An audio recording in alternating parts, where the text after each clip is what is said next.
The familiar notes of the Jimmy Kimmel Live theme song echoed through Studio 6 at El Capitan Entertainment Center as the red recording light illuminated.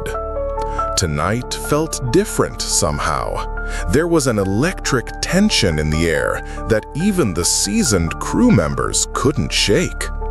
The audience, packed with tourists and locals alike, buzzed with anticipation as they waited for their beloved late-night host to make his entrance.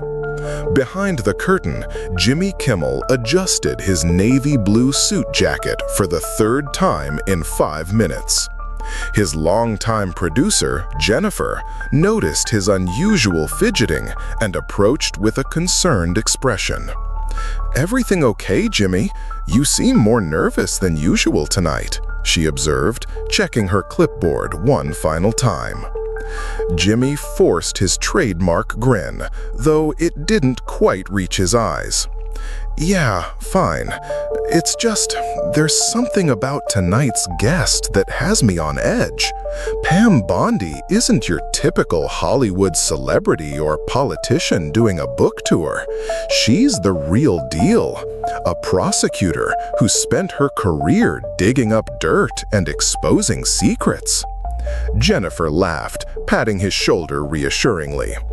"Jimmy, you're overthinking this. What could she possibly have on you?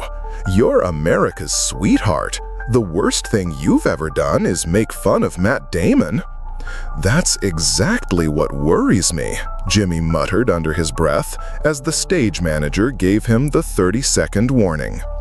The studio lights blazed hot as Jimmy emerged from behind the curtain, his energy immediately lifting as he fed off the audience's enthusiasm. He went through his usual opening monologue, cracking jokes about the day's political headlines and celebrity gossip, but those who knew him well could detect a slight tremor in his voice. "All right, folks, we've got a fantastic show for you tonight," Jimmy announced, settling behind his desk. "Our guest is someone who's been making headlines across the country. She's tough, she's smart, and frankly, she scares me a little bit.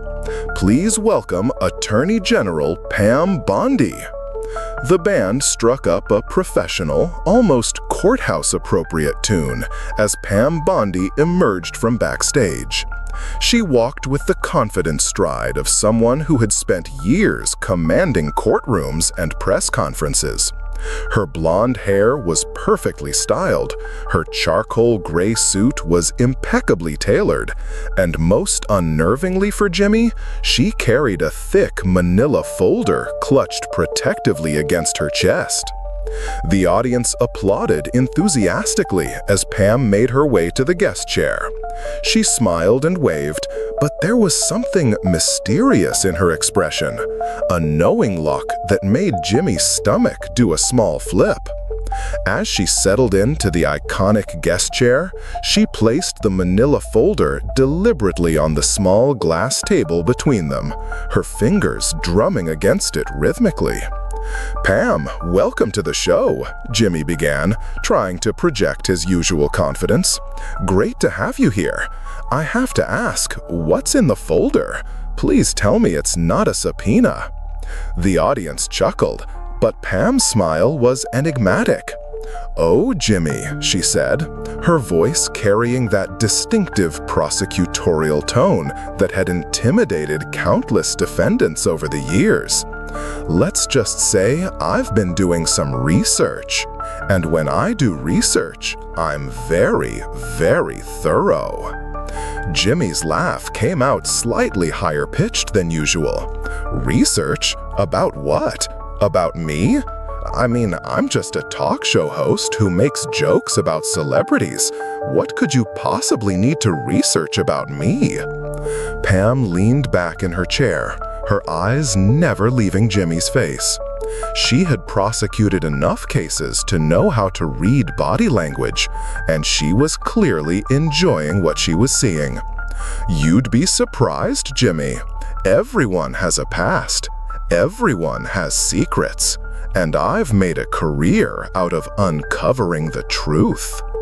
The studio audience was beginning to sense something unusual. This wasn't the typical lighthearted celebrity interview they were accustomed to. The energy in the room was shifting from entertainment to something that felt almost investigative. Jimmy tugged at his tie, which suddenly felt too tight. "Secrets? I mean, I've been pretty open about my life. I've talked about my childhood, my family, my struggles with weight, my feuds with other celebrities. What secrets could I possibly have?" "Oh, Jimmy," Pam said, opening the manila folder just a crack, enough to tease, but not enough to reveal its contents. "You'd be amazed what a dedicated investigative team can uncover when they really put their minds to it. Public records, old newspaper articles, school documents, witness testimonies." Jimmy's eyes widened. Witness testimonies? What could she possibly have witnesses for? His mind began racing through every questionable decision he'd ever made in his life. There was that time in college when he and his roommates had borrowed a street sign as a prank, or the incident at his first job when he might have taken home a few too many office supplies. What about that speeding ticket from 1995 that he was pretty sure he never actually paid? The audience was now completely silent, hanging on every word. Even the usually chatty crowd seemed to sense that something significant was unfolding before their eyes. "Listen, Pam," Jimmy said, attempting to regain some control of the situation. "If this is about taxes, I want you to know that I have an excellent accountant, H&R Block, very reputable. And if it's about that time I made fun of Florida on the show, I was just joking around. I actually love Florida. Great oranges." Pam chuckled, but it wasn't entirely reassuring. "This isn't about taxes, Jimmy. This is much more personal than that. This goes to character. This goes to integrity. This goes to the very foundation of who you are as a person." Jimmy was now visibly sweating under the studio lights. His usual quick wit seemed to have abandoned him completely. "Character? Integrity? Pam, you're really starting to scare me here. Are you saying I've done something illegal? Because I swear, if I did, it was completely unintentional." "Evidence doesn't lie," Jimmy said, her voice dropping to almost a whisper, but her microphone picked up every syllable with crystal clarity. "And I have evidence, solid, undeniable evidence." The camera zoomed in on Jimmy's increasingly panicked expression. Viewers at home were frantically texting their friends and posting on social media, wondering what bombshell was about to drop on live television. The show's producers in the control room were equally mystified, frantically checking their pre-interview notes to see if they had missed something crucial. "What kind of evidence?" Jimmy asked, his voice barely steady. "And how far back are we talking here? Because if this is about my teenage years, I want you to know that everyone makes mistakes when they're young. I was just a kid from Brooklyn trying to figure out his place in the world." Pam pulled out a single sheet of paper from the folder, holding it just out of view of the cameras. "This goes back quite a bit, Jimmy.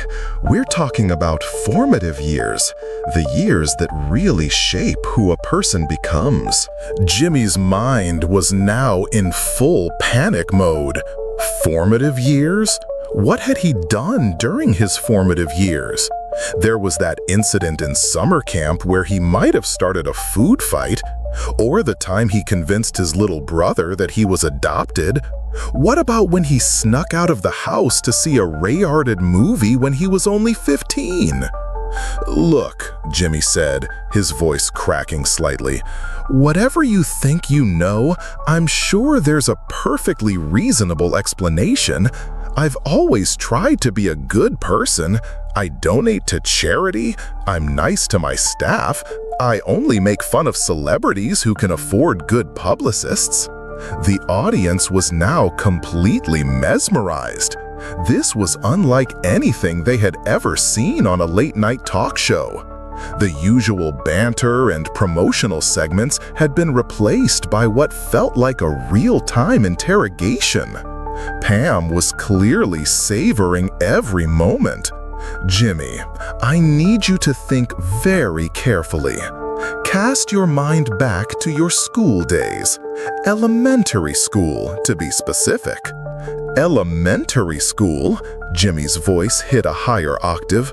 What could you possibly have about elementary school? I was like 8 years old. What kind of crimes could an 8-year-old commit? Sometimes, the most revealing moments happen when we're young, Jimmy. When we think nobody's watching. When we think nobody will remember. Pam pulled out what appeared to be a black and white photograph, holding it tantalizingly close to her chest. Jimmy was now gripping the arms of his chair so tightly that his knuckles were white. Pam, please, you're killing me here. Whatever it is, just tell me. The suspense is literally giving me chest pains. 1987, Jimmy. Does that year ring any bells? Jimmy's face went completely pale. 1987? That's very specific. Why 1987? What happened in 1987?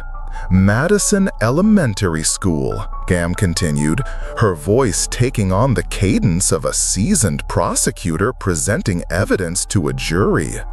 3rd grade, Mrs. Henderson's class, room 203. Jimmy's eyes darted around the studio as if looking for an escape route. Mrs. Henderson's class. He remembered Mrs. Henderson. She was his favorite teacher, a sweet elderly woman who always smelled like lavender and had a jar of peppermints on her desk. What could Pam possibly know about Mrs. Henderson's class? I don't understand, Jimmy stammered. Mrs. Henderson was a wonderful teacher. She was kind to everyone. What could this possibly have to do with anything? Sometimes, Jimmy, it's not what we do, but how we do it that reveals our true character, Pam said cryptically, slowly turning the photograph over in her hands. The studio was so quiet you could hear the hum of the air conditioning system. Jimmy's shirt was now visibly damp with perspiration, and his usually perfect hair was beginning to show signs of stress-induced dishevelment. Pam, I'm begging you, Jimmy said, his voice barely above a whisper. Just tell me what you know. This is torture. I'm going to have a heart attack on live television, and then you'll have to explain to my wife and kids why their husband and father died of anxiety on national TV. Pam leaned forward in her chair, her eyes locked on Jimmy's. The annual Madison Elementary School Spelling Bee, March 15th, 1987. Do you remember that day, Jimmy? Jimmy's mind raced. The spelling bee? He vaguely remembered participating in spelling bees as a kid, but the specifics were fuzzy. Had he done something wrong? Had he cheated? Had he caused some kind of scandal that was somehow recorded for posterity? I remember spelling bees, Jimmy said cautiously, but I don't remember anything particularly scandalous about them. I was just a kid trying to spell words correctly. Ah, but that's where you're wrong, Jimmy. Finally revealing the photograph.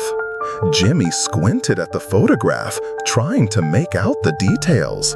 It appeared to be a school photo, showing a much younger version of himself, holding what looked like a trophy. Flanked. I won a spelling bee? Jimmy asked, confusion evident in his voice. That's actually kind of nice. I don't see how that's scandalous. "Oh, but Jimmy," Pam said, her voice now carrying a hint of theatrical drama, "it's not that you won, it's how you won. The word that clinched your victory. The word that made you the Madison Elementary School Spelling Bee champion of 1987.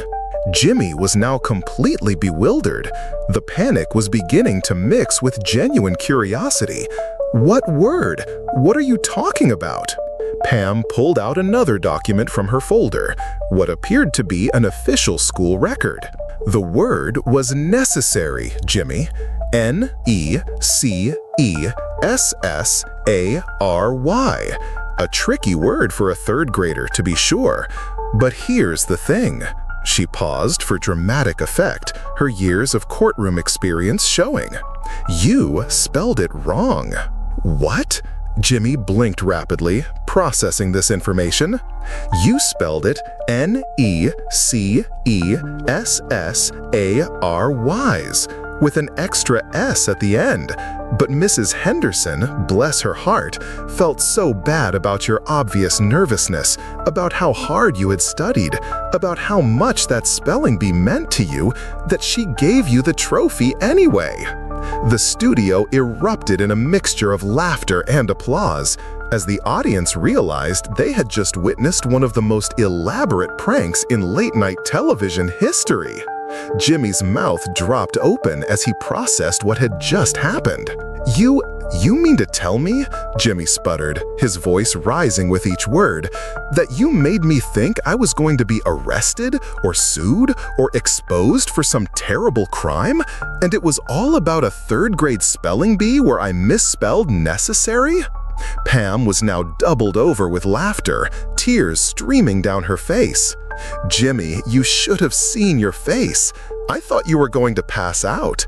When my research team told me about this little story— oh, and by the way, Mrs. Henderson is my great-aunt. She still lives in Brooklyn, and she still talks about how sweet and earnest you were. I knew I had to use it." Jimmy wiped the sweat from his forehead with his sleeve, shaking his head in complete disbelief. "Ladies and gentlemen," he announced to the audience, his voice still shaky with relief, "the Attorney General of the United States just gave me a complete nervous breakdown over a third-grade spelling bee where I misspelled necessary?" Pam was now doubled over with laughter, tears streaming down her face. "Jimmy, you should have seen your face. I thought you were going to pass out. When my research team told me about this little story— oh, and by the way, Mrs. Henderson is my great-aunt. She still lives in Brooklyn, and she still talks about how sweet and earnest you were. I knew I had to use it." Jimmy wiped the sweat from his forehead with his sleeve, shaking his head in complete disbelief.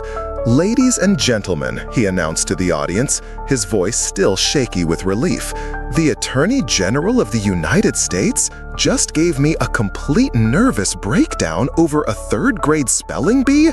This is why I have trust issues." The audience gave them both a thunderous standing ovation. Jimmy continued to laugh, the sound mixing relief with genuine amusement. "I mean, seriously, Pam, for 20 minutes, I thought my entire life was over. I was mentally preparing my resignation speech." That, Jimmy, is what we call effective prosecutorial technique. Build the tension, present the evidence piece by piece, and then deliver the verdict. Although in this case, the verdict is that you were an adorable 8-year-old who couldn't spell necessary but won our hearts anyway. "I can't believe Mrs. Henderson is your great-aunt," Jimmy said, still processing everything. "She was honestly one of my favorite teachers. She made learning fun, even when I was apparently failing at basic spelling." "She remembers you very fondly," Pam said warmly.